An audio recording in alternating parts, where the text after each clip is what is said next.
Get it, Joe?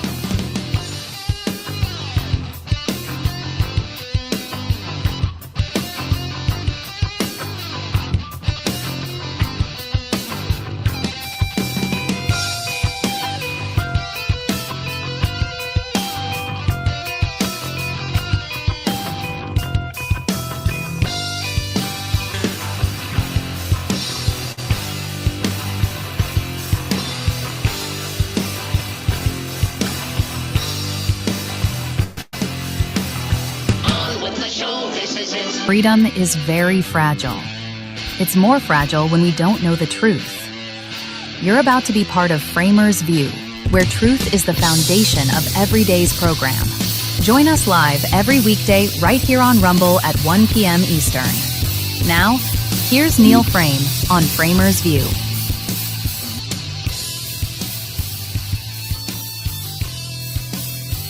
Yes, here we are, FramersView. Welcome to a Thursday version of the FramersView.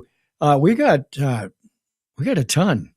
So the title of the show today was, you get it, what's going on, right? Because I think there's a ton of people who really have no idea what's happening. And the possibility of that, I think, is enormous. And here's why. When you have a group of people voting for the people they voted for so far in these primaries, you have to take a step back, take a deep breath, and say, do they really believe in this? Or are they so stupid, so uneducated, so uninformed, so indoctrinated that they just vote for socialism, communism? You know, it's kind of like that person that thinks they want to commit suicide. And so they get on the bridge and they're going to jump off the bridge, and they look down at that water, and the water's going by, and they're thinking, this is it. I can't take it anymore. I'm taking my life. And all of that is, I've got to die because life isn't good. It's terrible. I don't like it. Things had to change and they didn't change, and I just have to take my life. And then you jump off the bridge. And on your way down from that bridge, you realize, oh, there's no way back.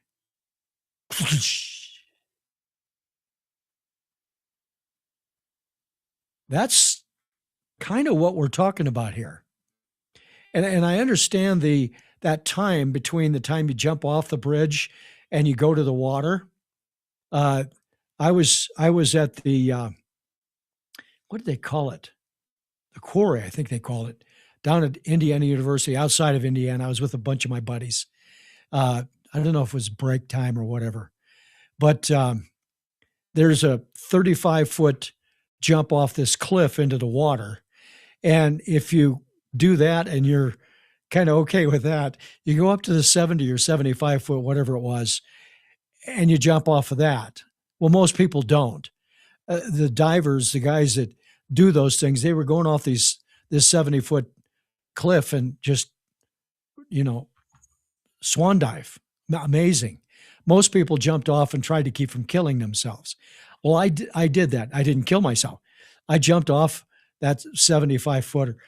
And literally, you have time to think about, wow, there's a lot of noise with this wind blowing by me. Wow, this is taking a long time. Boom!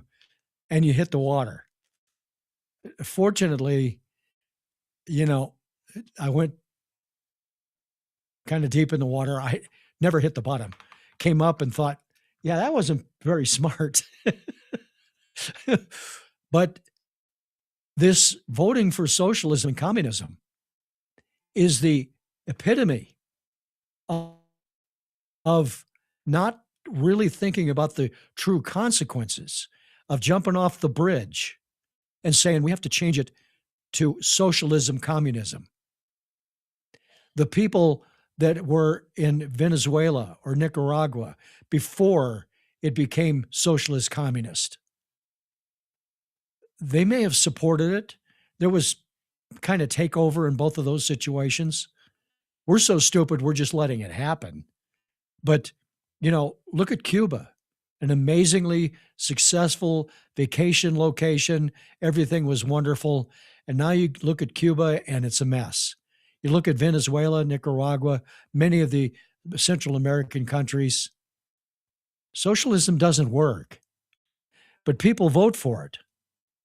And you have to ask yourself, is the GOP House and Senate actually sleeping at the wheel? Are they willfully letting this happen? I don't know. We've got socialist communists taking over politics. We have illegals. They're killing loved ones. Some reported in the news. Some of them fully reported. Others just glaze over it like it's nothing, never really happened. I've got a good friend in Pennsylvania, and I've told this story before, but it's appropriate to repeat this. He said his point was, he said, if these people get into office in this election, we're going to lose this country. There's no way back. We're jumping off the bridge. Tying that to my opening. And, I said, no, that's not going to happen. And guess when that was? 2008. 8 years ago. No, what am I saying? 18 years ago. And guess who went in as president then? Barack Hussein Obama. And he said, if this guy gets elected, he and his people are going to start the worst time of our lives. And it's taken time, and it got broken for a short period when Trump got in 2016. When he was inaugurated in January of 2017, the breaking of what they had hoped would continue with Barack Obama and then Hillary Clinton and then whoever else they would have in there, because by that time they would have had control over America and you would have no freedom, and they had already been running it. And if you think I'm making this up, I'm not. Look at what's happened since 2008. Consider the problems, the concerns, all of the things that we have to worry about right now. And he was right. Leaders have to step up. But, we have to as voters, and we have to vote correctly. We have to be knowledgeable about what's going on. I would tell everybody to vote Republican. Of course I would. But I don't. I tell you to vote. But just do this. Before you vote, before you step out off of that bridge with no way to return, with boulders down underneath that water, before you do that, before you give up your freedom and your rights and maybe your life, think about looking at what the truth is. Watch something other than ABC, CBS, NBC, CNN, and MS Now. Stop reading news stories that you don't check out. You be a little inquisitive. Say, really, is that happening? Did Donald Trump really do that? Do the Republicans really want to have that happen? Do the Republicans really want to take our right to vote away? That doesn't make sense. I thought about today just doing the show as if I were a liberal. Like I believed everything opposite of what I believe. And I seriously considered that. I just couldn't get it in my head. I couldn't do it because it just is so wrong, so obviously wrong, so dangerously wrong, that the fear I had is some viewer is going to see that and think, well, that must be true, because it's not. So that's the concern I have. So the stories today is voluminous. Mom Donnie is probably the highlight. He's starting the show today. Mom Donnie isn't the first, but he is definitely the strongest socialist communist in our country. You know, we've got the other people. We got the Katie Wilsons in Seattle, and we've got the Karen Bass in LA, and we've got the other people that are running states like Spanberger and Mikey Sherrill, which stories about that. But Mom Donnie is in New York City, acting like thinks he's the president of the United States, making claims and the ideas of socialist communist countries, telling people they're going to get all these things, like the grocery stores that he's building for $30 million. It's going to have groceries less expensive. Now, if you were a business, think about this. If you were a business and you wanted to build a $30 million business, well, that's not a business. That's just the building. But you wanted to build that building. That's called a debt, and you have to service that debt. Now, if you're going to be the lowest price groceries and produce and all those type of things in the state of New York or the city of New York, but you have to service a debt of $30 million, not to include, of course, all of the cost of the food that's put into those stores, the canned goods, the produce, the meats, that type of thing. How do you pay for that? Tax money. So he's got a slush of tax money right now, maybe. But the way he's going to buy the groceries is taxing you. Because they're not going to be able to have enough money to make this work, because they have to pay for that. Now, they could shirk their duty and not pay for the $30 million building. $30 million with a margin in groceries now, with, you know, the big grocery companies, they're making less than 3% on their business. So how much is he going to lower the price? And does he really think that you can turn around and say, hey, produce guys, hey, muskmelon company, hey, corn guys, hey, tomato people, no, you have to pay, you have to charge me less. I'm not going to pay those prices. Now, what do you think they're going to do? Because they're not in New York City, so he has no control over them. What do you think they're going to do when he says, I'm making it up, but this case of tomatoes is $20, $10, whatever it is. And he says, no, I'll only pay you $5. What do you think the produce supplier is going to do? He's going to go to the other stores and sell it, and he's not going to sell it to them in the government-controlled grocery store, because they can't afford to, because of all the regulations and the cost of things for them to be able to do business, to grow those produce items. And then they fall. And then all of a sudden he has to pay the regular price, or maybe a tiny bit less. You know, you look at Amazon. Amazon pays a little bit less for things because of the volume they buy when it's their stuff, not, you know, suppliers. But they make it up in their pricing. Their pricing is higher. You look at a price at some other place for the exact same item, it's a little more expensive, but Amazon's free. And before I can finish the order, it's at my house. So people like that. So you're providing a service and an advantage to the consumer. That's not what a government grocery store is going to be. So that's one thing we're going to be talking about. AOC, she's now the number one candidate, so to speak.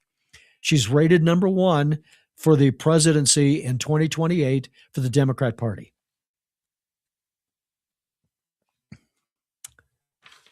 I'll show you why that's not a good idea. Okay. I really will. Voter rights, all of that stuff, we can't ignore it. It's here and it's a problem that we have people voting that shouldn't be voting. Got a story on Mikey Sherrill and her bit and some information from John Solomon today. The stories people tell, reminding you until you hate me, that you realize where we are with the lies that are occurring every day. Trump accounts, now they're claiming Trump accounts aren't going to work. It's not going to benefit anybody. It's a very bad deal. I'm going to show you why it's not. I don't have kids to put money in for, but I would have done that.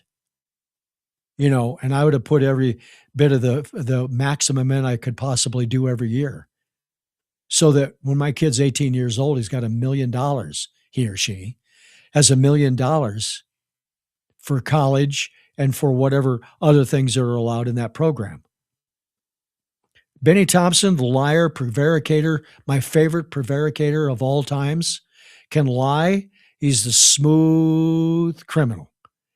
This is the guy that did the January 6th Inquisition, as I call it. And after it was all over, and the Congress wanted the evidence and everything that was involved in that television show that they put on, he announced that he deleted all that because he didn't think anybody would care. That's called illegal. But is anybody doing anything about it? No. Now you can get ready to put up your racist card. They didn't do anything to this guy because Benny Thompson is a black guy. And if they go after him, it's racism. He's just a person. He just happens to have more of a tan than I have. I don't care what color he is. Couldn't care less. Anybody that's an athlete that's gone anything past grade school will tell you that you, as a white guy, you're playing with all black guys and you realize, hey, it's just another person. Even in my racist days, when we lived in a racist state in the 50s and 60s, 1950s and 60s, not 18. And you just realize these are just people. Even when they were climbing up and down about all of the black people doing all these things. And they're terrible. And you got to have the black water fountains. And you realize these are just people. Guys learn that in sports. They really do, and nobody has to teach you that. Voter ID is too hard. England's in the same spot we are. Man, is that ever true? And some positive news to give you hope at the end of the show today. But first, so there's two lunatics that was voted in as moderates. Abigail Spanberger, as I call her, not Spanberger, and Mikey Sherrill. That's Virginia and New Jersey. They came in as moderates. The day they took office, they started doing everything socialist you can possibly do. And, the liberals and the sanctuary cities and all of the things. So an illegal in this country who has a criminal record raped a 2-year-old. A 2-year-old. I don't know. I can't even imagine how sick you have to be to do that. How completely whacked out you have to be. But this child was raped, was taken to the hospital eventually, died. Has abrasions to the head and the body. Not only did this person rape this child, but also beat the child. It's an illegal that was let out of ICE, out of jail. Child died, a 2-year-old. As Marie said to me, well, maybe it's a blessing that it died because it can't possibly be physically okay. I don't know what to say to that. So here's the question I asked Grok. I said, hey, Grok, my friend Susie Grok, did an illegal immigrant rape a 2-year-old who then died? Yes. That's what authorities are reporting in Louisa County, Virginia. 29-year-old man, Moran, from Mexico, and living in the U.S. illegally, was charged with second-degree murder and aggravated sexual assault in the death of his girlfriend's 2-year-old daughter. On July 4th, the mother and Moran brought the unresponsive child to the Goochland County office. She had, sheriff's office, by the way. She had injuries to her head and body and was rushed to a hospital and was pronounced by the investigators as was pronounced dead. They obtained a warrant for Moran's arrest, and he's now in custody without bond, finally. But it's too late for the 2-year-old. It's too late for that. So, as I said at the beginning of the show, you're thinking about suicide, you're on the bridge, and you're about to jump off. All until then, it's just an idea. Until you slip off the bridge to end your life, that's when you realize it's for real. For the voters that vote for socialism, communism in this country, you're going to be jumping off the bridge, and just as I suggested, on your way down, you're going to realize, and it's on the way down for the country, you're going to realize there's no way back. There's no way back. Ask the people in Germany. Ask the people in China. Ask the people in Japan. Ask the people in Korea before it was North and South Korea. Think about all of those people that went for something or were forced into something, and there's no way back. Look at what's happening in Iran, and there's no way back for those people as it looks right now. You can't bomb your way into changing this, I don't think. But we got a guy right now in New York City that got into office, and I question every day, how in the world is it that this guy got into office?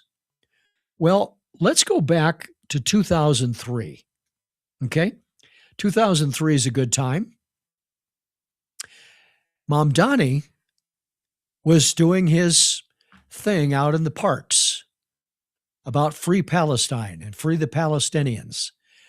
Just so you know, if you hold up a map or you go to a map, please show me the country of Palestine. That's his first problem. The second one is the Palestinian people have basically supported Hamas. And he supports Hamas. We know that. But this is him in 2023. Watch this and imagine as you're watching this, this guy went from what you're about to see to the mayor of the city of New York City. Who is ready for Palestinian freedom? Who is ready for the end of apartheid? The support for the Israeli government is something that is developed from the first moment that someone even thinks about politics in this country. We have to combat it at the same level. Not on our dime! Not on our dime! Not on our... Man, this is the guy that's the mayor now. He's the mayor. You know, I would suggest to you that he is somewhat of a carbon copy, but way more open about it than Barack Hussein Obama was. An orator for sure. The smile, the personal power. You know, personal power doesn't mean you're good necessarily. Personal power, I've met people with personal power that are good people. And I've met people that can influence anybody with personal power that is dangerous. Can we refer back to Jim Jones? He was personal power. He got everybody to believe it. He got everybody to pack up. He got everybody to drink the Kool-Aid. Mamdani is the same thing. And there is a section of this city that know they've jumped off the bridge and there's no way back. My good buddy called Genesee Boy on the show here, he said, even an atheist on their deathbed wonders. They wonder, is there any way back? In the case of an atheist, they can at least proclaim God and Jesus and accept him and maybe get past it. But they probably won't because they're not informed. This is about the press and what people learn in schools and what we have in books now in the schools. This is about indoctrination, and it's working. They're making it work from the grade schools, high schools, college levels, what they're teaching them, what they're preaching, what they're talking more about than the actual reading, writing, and arithmetic. And it's working. We have to somehow stop it. That's for sure. Can that be done? I don't know.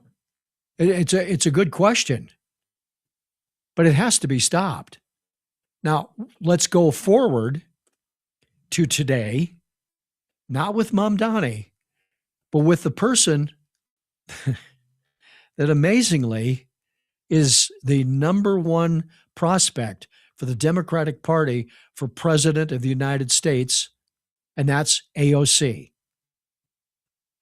Watch this video because just think about how she carries herself, what she says, what she speaks, and recognize that this is very similar to Mamdani, which I think Mamdani will be the next guy that'll run for governor of New York and with high probability would win.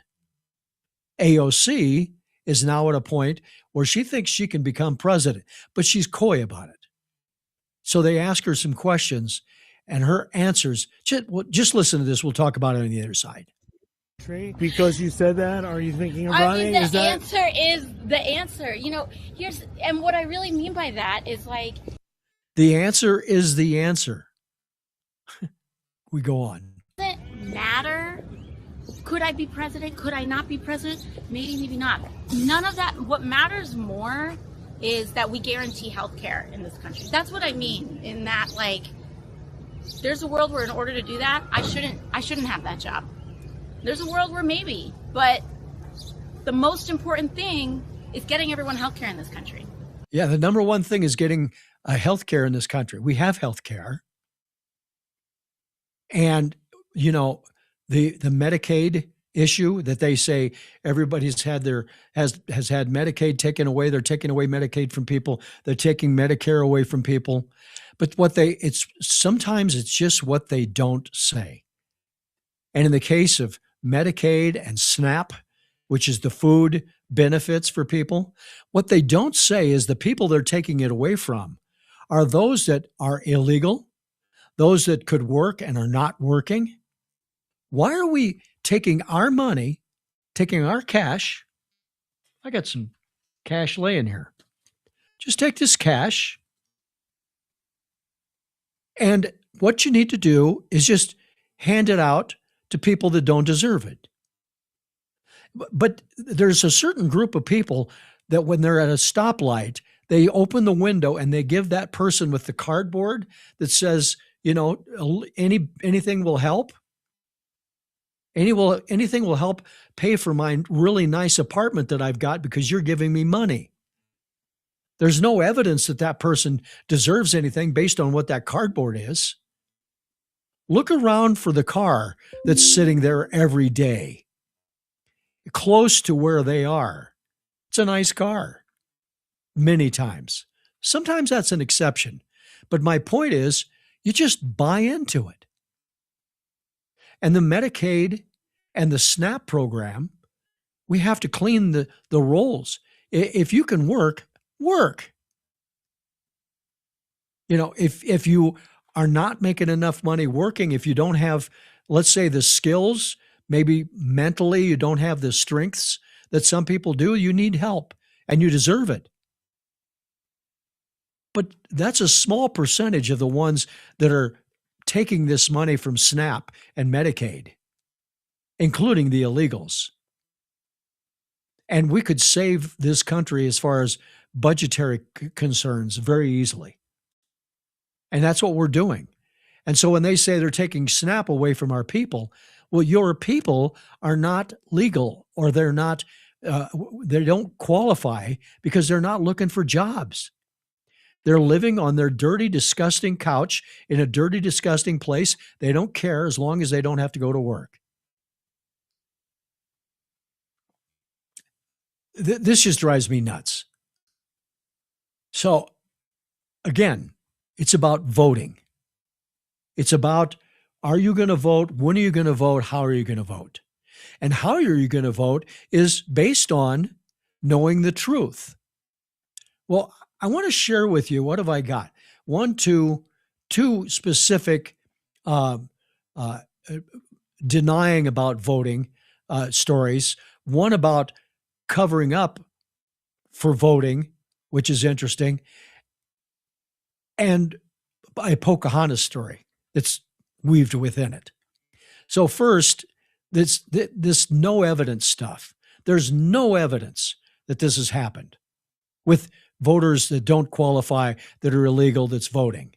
So watch this. This is a compilation of people that are going to tell you that there's no evidence of illegals voting or people that are not supposed to vote voting.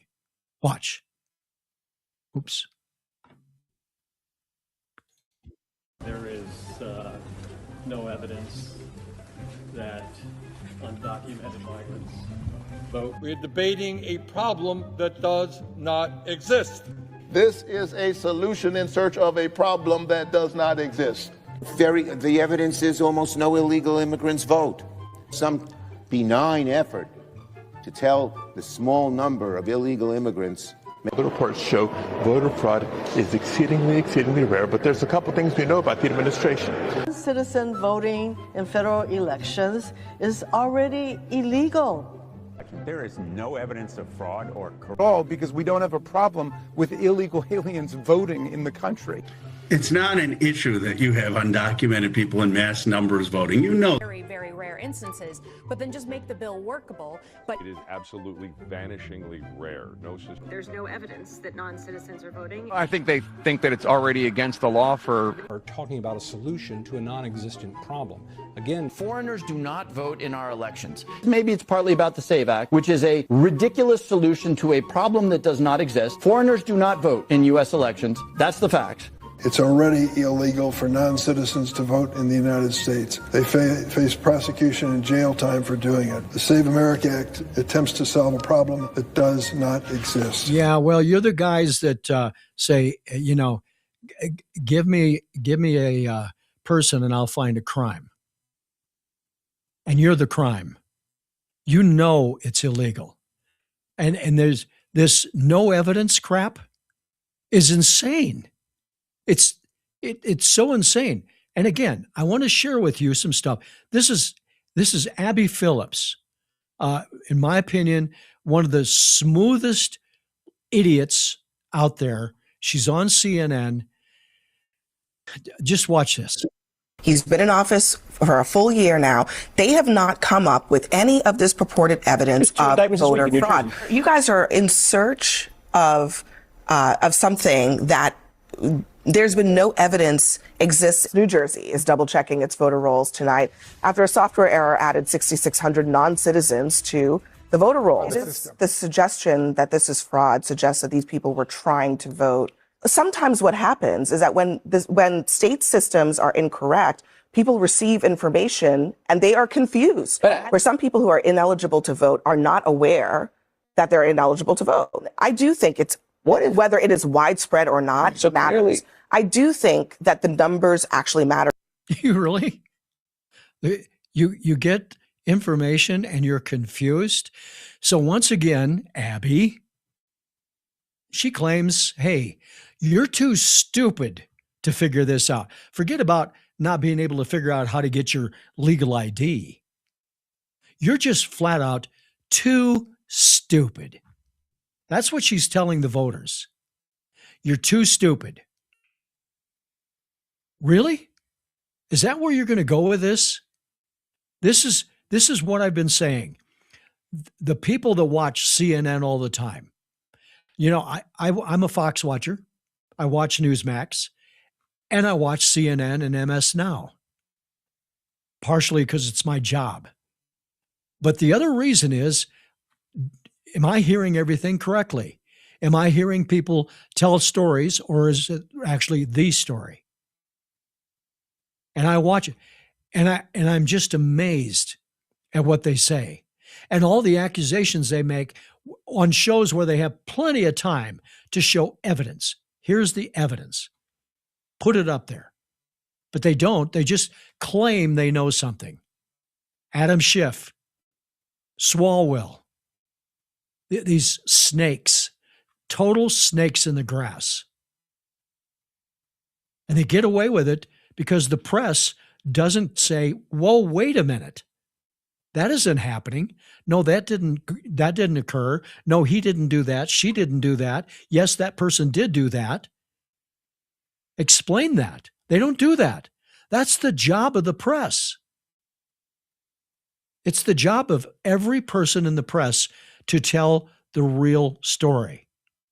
So a news person that is willing to stick their nose, sometimes I watch the things that are beyond just the questions and the answers, the kind of the environmental factor. And one of the environmental factors is a big share of the people now that are asking questions, or they're on networks that, let's say, don't fit in with the agenda and the story that most of the news people are trying to do and the politics are trying to put out there. They're either guys that are really big so that they're intimidating, so that they don't get run over by the politicians, or they're women, which there's still a little bit of respect for women by the Democrats. Just a little bit. Me Too is gone. So this woman catches Elizabeth Warren, Pocahontas, catches her and asks her about, the illegal voters that she needs to answer. Watch this. Hi, just a quick question for you. I know you're vehemently opposed to the Save America Act, but does the recent revelation in New Jersey with the aliens who are actually registered to vote change your opinion on getting that legislation passed? Look, it is already illegal for someone who's not an American citizen to vote, period. But That's the at law. least 400 aliens that did vote. There are already laws to prevent that. Well, do you And think if anything's gonna people happen? have violated the law, then they should be prosecuted. Do you think Easy. anything's actually going to happen? I thought Democrats always said that there's no evidence of I don't illegals understand why you want laws that are already there. That they're not makes being- no sense. Oh, she's lost. I thought Democrats said illegals never vote, but obviously they do, right? Thank you, Senator. Yeah. You probably don't want to date her. She's tough. Wow. Now, first of all, her answer, her being a Pocahontas, her answer is, there's already laws on the books. It's illegal, but they're not doing anything about it. See, that's how they obscure what the obvious is with an answer that sounds like it might be an answer, but it isn't, and everybody knows it's not. I tried to do a word salad there. I don't know if I did it or not. But that's it. Her statement, her very answer is correct. It's illegal to vote if you're not a citizen of the United States, if you're not registered, all of those type of things. That's true. That's the case. But what is going to be done about it is the question. And I want to show you a video with John Solomon about this very thing. And we'll just watch this and we'll get to it. As you know, last night, the New Jersey governor admitted that 6,600 illegal aliens had made it onto New Jersey's voter rolls. At least that number, it could be a lot larger. And 400 of them actually cast a vote. That is the largest number of foreigners ever to vote in any collection of an election in American history.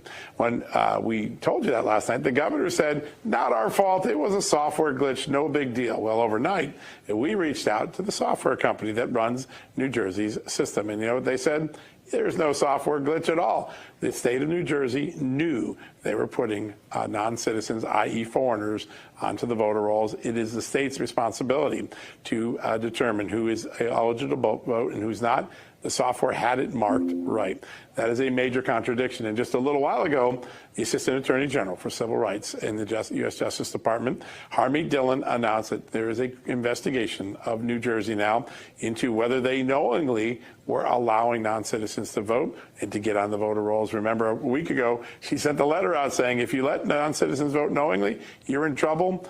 Well, now the vendor's comments raise the very strong possibility that one of the blue states in America may have acceded to allowing non-citizens to vote. I was talking to somebody earlier. By the way, John Solomon is a bulldog. He pounds and pounds and pounds to get information nobody else gets. But this thing about Mikey Sherrill saying, you know, it's just a computer glitch and we'll move on and we'll fix that. Well, and then I've heard other people say, well, it was only 400 votes. Well, only 400 votes. Let's take that on a national basis. First of all, if you really believe it was only 400, then you really, really are bloated from the amount of Kool-Aid you drank. This is it's just common sense, as my buddy Genesee boy always points out.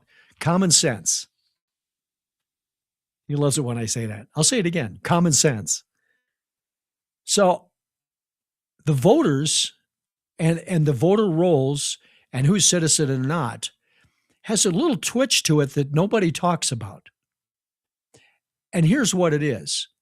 The voter ID, the very thing that we're trying to get past, voter ID, so that only legal voters vote for our elections, for our president, for any candidate, while the states have control over the local and county and state issues, and they can have different vote. I can't imagine they'd have two sets of ballots, but maybe they would if they wanted to skirt it. But one of the problems is that you can go in and you can get a driver's license as an illegal in many of these states. And then they can vote. And why is that? It's not because it has a real ID mark on the license plate, a driver's license, or that, you know, it's a driver's license, so it must be identification. It's that they don't want any ID. And if there is no ID, then the illegal is voting. That's why they don't want legal ID. That's why they want this registration to be cleaned up. And does that happen? Do people get driver's licenses that are illegals, that are immigrants to this country, that don't belong here? Well, I called my good friend Susie Grock. Susie Grock said, yes, they can. Since 2021, New Jersey has allowed undocumented immigrants to get standing driver's licenses, and they prove their identity, age, and state residency. No proof of legal immigration status. They have to pass the same written test, road test, and insurance requirements as anyone else with no real ID supposedly on the license. I would question that on some states. That one still requires lawful presence, so you can't use it for flying under the radar in the buildings. There you go. So you got a driver's license. You go and register. They don't care. You got a license. You register to vote. Is it a real ID? They don't care. Fact is, in California, you're not allowed to present ID. You just go in and say, I want to register. Okay. What's your name? Bob Jones. What's your real name? Julio Rodriguez. Oh, that's okay. Yeah, but okay. That's where we are today. You get it, right? As I said, as the title of my show, this doesn't end. So we try to do our best to get people to understand legal ID, voter ID, SAVE Act is important. Then you have this in California. And when I say this, we have a person in the state house in California that is talking about safety for voting. But listen to what he's saying and try to pick up on what he's really saying. He's sending a message. Watch this. On our campaign side, we have talked very strategically about how we can create, content and information to show folks that here in California, you can vote safely and securely from the comfort of your own home, but also making sure that we have, watchers at poll sites to cite out any sign of intimidation. I am very confident in, the ability of Dr. Shirley Weber, our Secretary of State, to make sure our elections run smoothly in California. But we know we can't take that for granted and are just going to continue to monitor everything as we can. We have an amazing rapid response network in Kern County that has been really good about reporting any, sightings of ICE and going in to verify to not cause panic. So no intimidation, as in he's afraid that people will intimidate illegals to not go in and vote, and making sure that ICE isn't there, which would intimidate the illegals from voting. They don't care about security. They care about votes, because these people are going to vote for them at a high percentage. Are they going to have some people going to vote for conservatives? I think there's a possibility, maybe, sort of, kind of. But it isn't just as simple as, well, they'll vote one way or the other. It's about illegals voting. And he's saying, hey, listen, we're going to make sure that nobody from ICE is going to be close to the ballot area, to the voters' areas. And we're going to make sure nobody intimidates you. Come on in and vote. What does that sound like? That sounds like come on in when it comes from the border, south of the border, from all the Central American countries. And these people want the hell out of those countries, by the way, because they're socialist, communist countries and things aren't good for them. And the way you know that is because they walk hundreds of miles. They get rides from George Soros and these people that transport these people in trains and buses, but they walk a lot.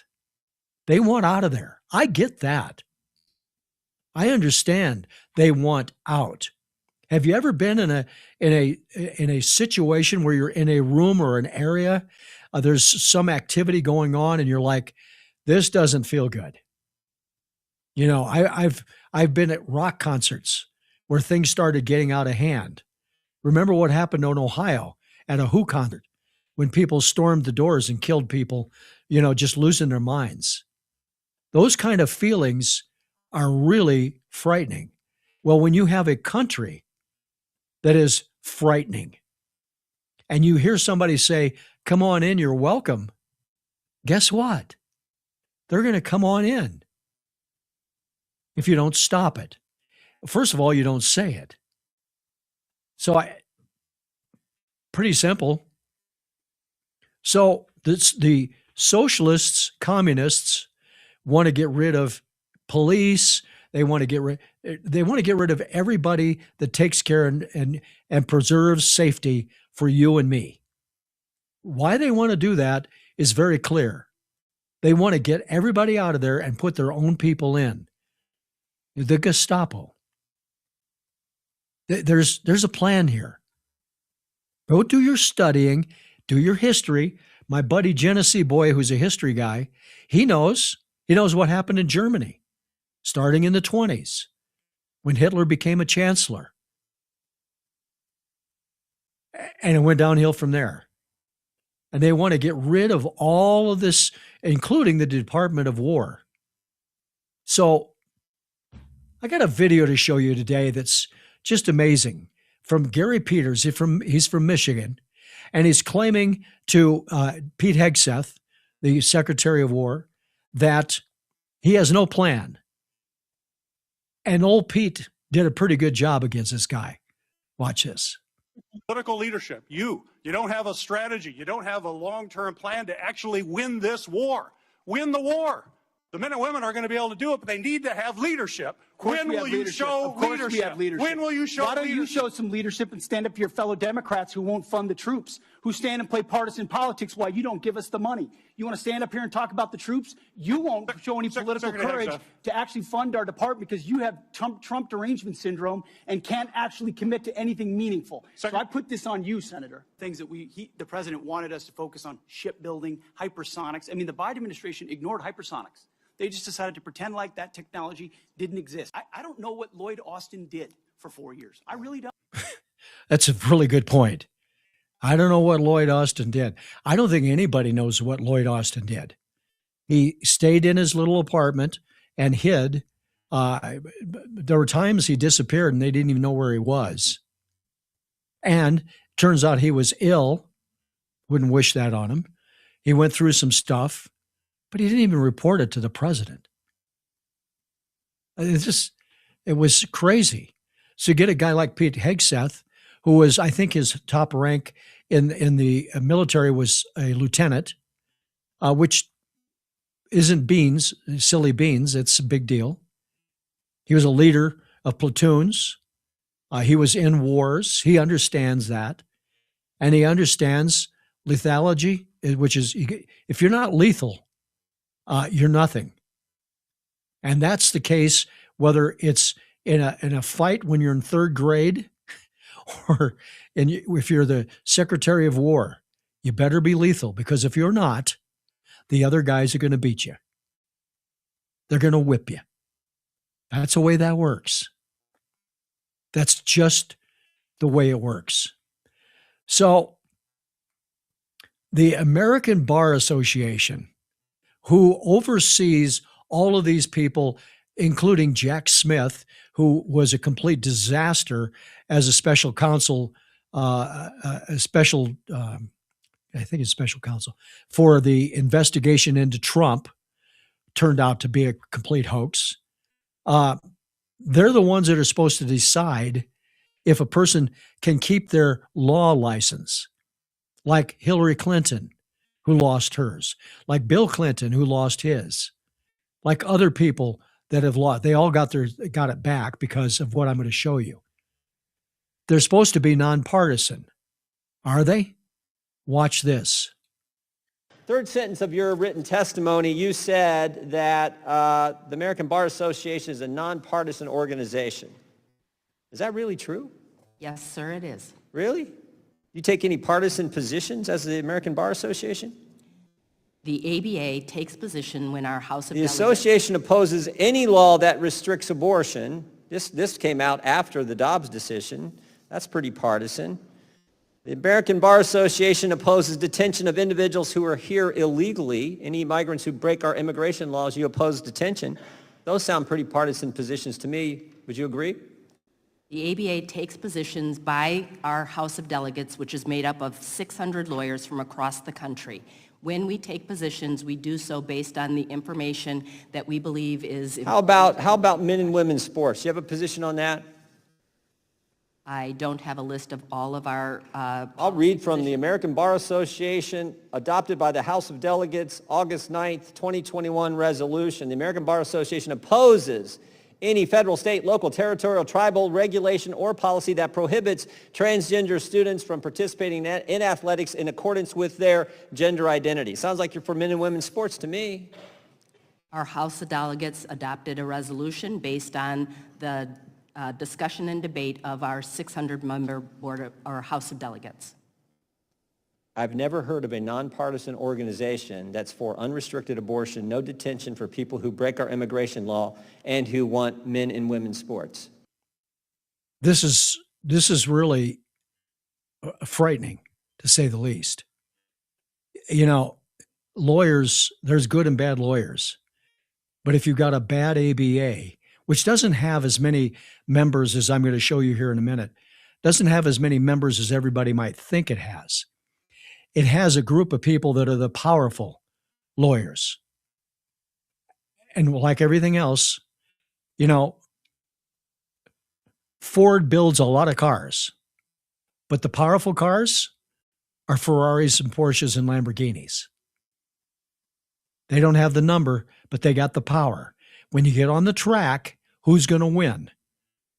Unless it's the F40. And I won't get into that. Nobody's going to follow that story. Maybe you will. My point is that power, having the group of power people, kind of like the teachers' unions, that controls it. It doesn't matter how many members you have as long as you have the powerful ones as your members. So watch Jim Jordan asking about the ABA, asking about whether they want to do anything with that. This is really scary. Mr. Smith, the marketplace has a way of speaking. How many lawyers do we have in the United States of America? Several million.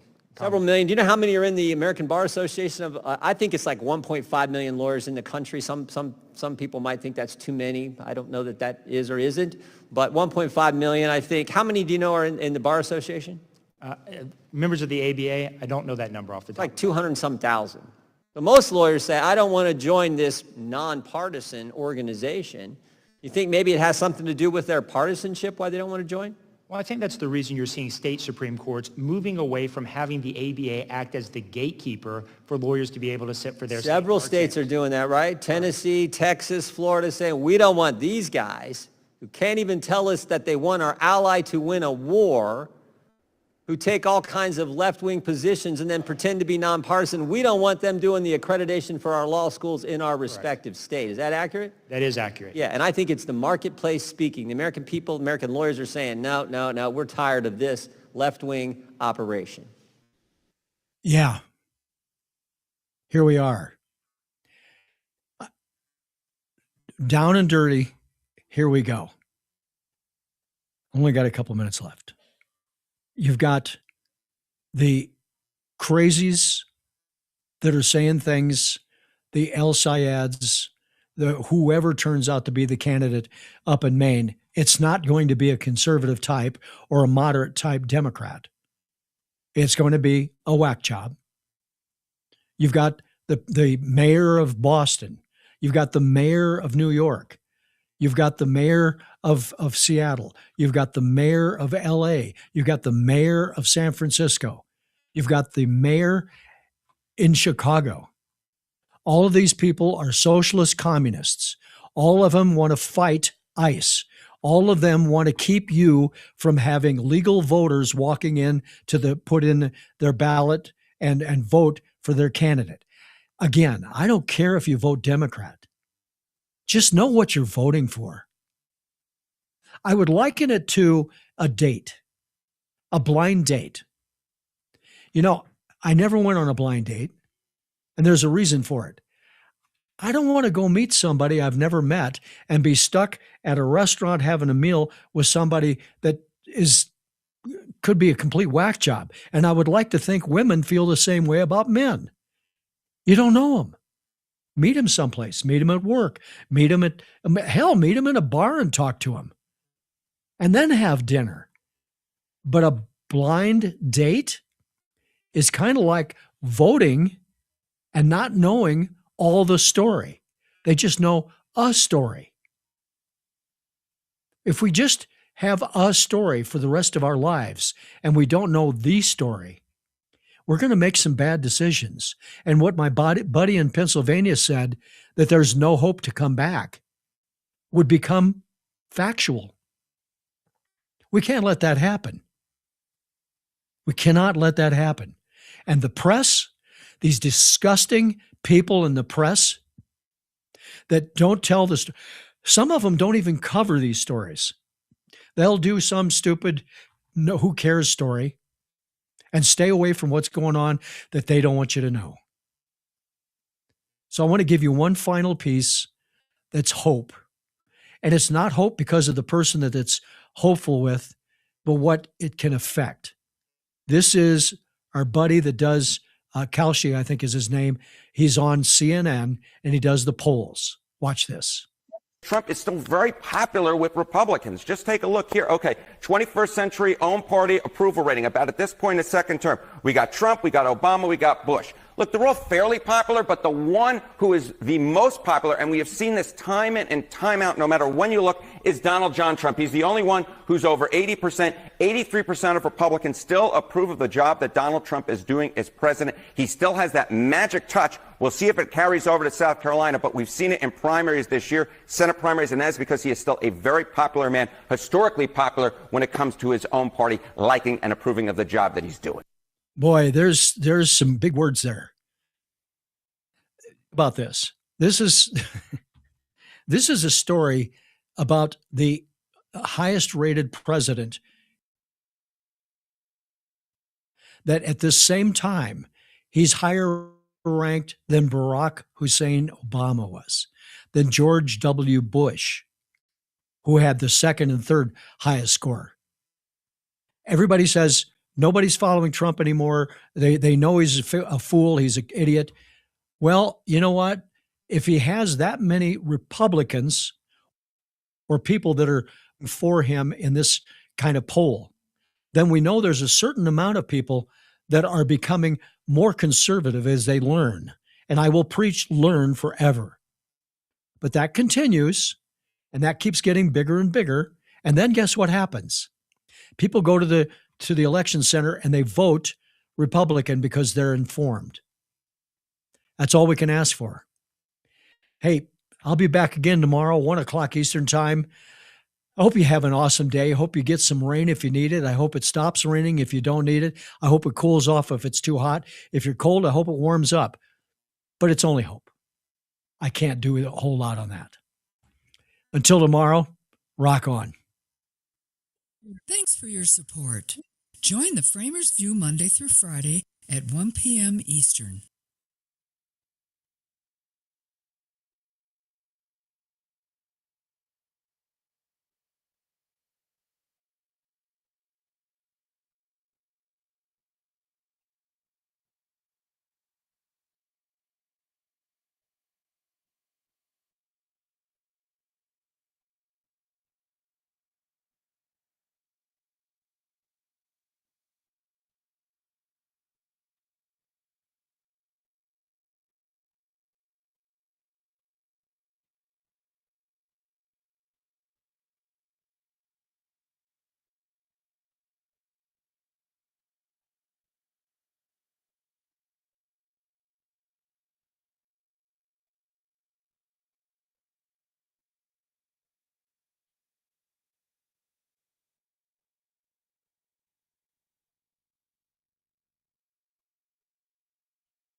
Thanks for your support.